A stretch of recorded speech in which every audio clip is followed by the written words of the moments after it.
The orcs were not always the bloodthirsty conquerors of Azeroth. Long before the Horde, before the demonic corruption, they were the shamanistic people bound to the elements of Draenor.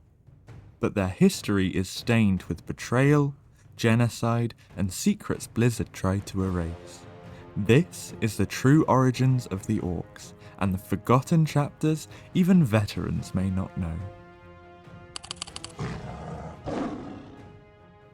Like I said, before the Fell Taint and before the wars, the orcs were a proud and spiritual people. They called the savage world of Draenor home, a land of crimson skies and towering mountains.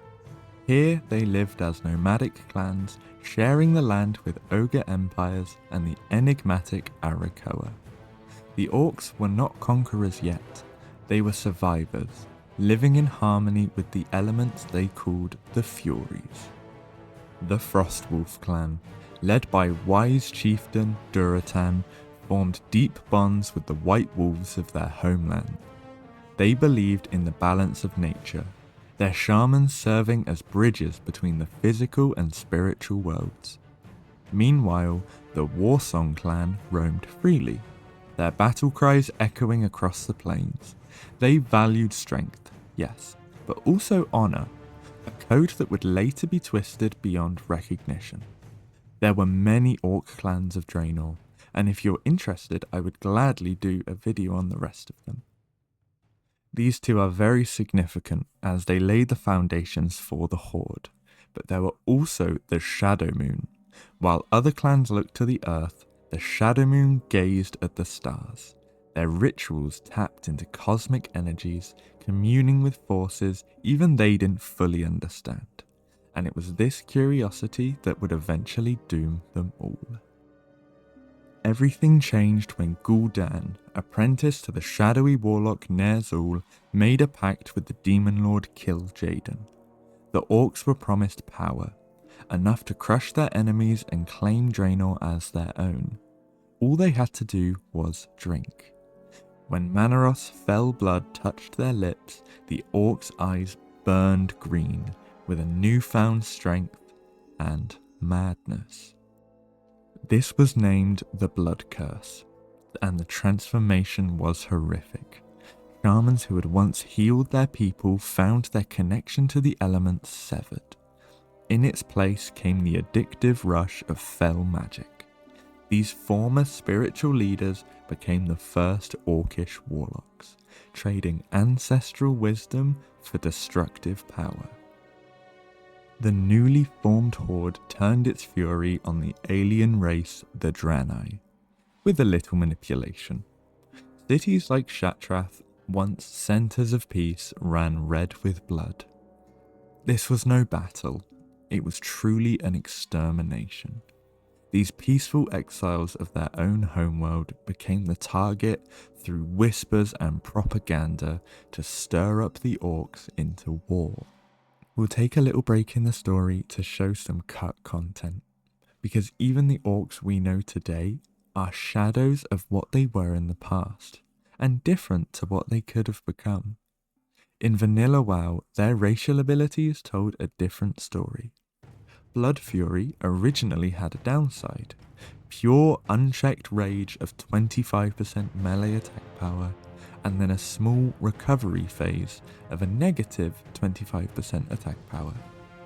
Even if you were a sorcerer, you still had this ability, and it was a statement of any orc's true strength. And there's even some content hidden away in some of the clans, because some clans were meant to be far more savage in-game. The Bone Chewers, known for their horrific practices, were originally designed where we could see their cannibalistic nature. Early concepts in TBC would have had them feasting on fallen enemies to regain health, but this was scrapped. Since technically within the confines of the lore, it wasn't actively common for them, but an okay practice in hard times. It would have been pretty cool to see that though, in Hellfire Peninsula, where you'd get one of them low, they would run away and maybe go feast on a corpse that you had killed. That would have been really quite awesome. But even Grom Hellscream's legendary redemption almost didn't happen. There was an original lore draft that had him dying permanently at the hands of Manaroth, but with no heroic sacrifice. It was only after player feedback that Blizzard gave the orcs this moment of redemption. And another fun and quite surprising fact here, Thrall knew Grom would die at the hands of Manaroth, as he was shown a vision of the events in Garadar. And speaking of Thrall, the orcs' salvation came from an unlikely source.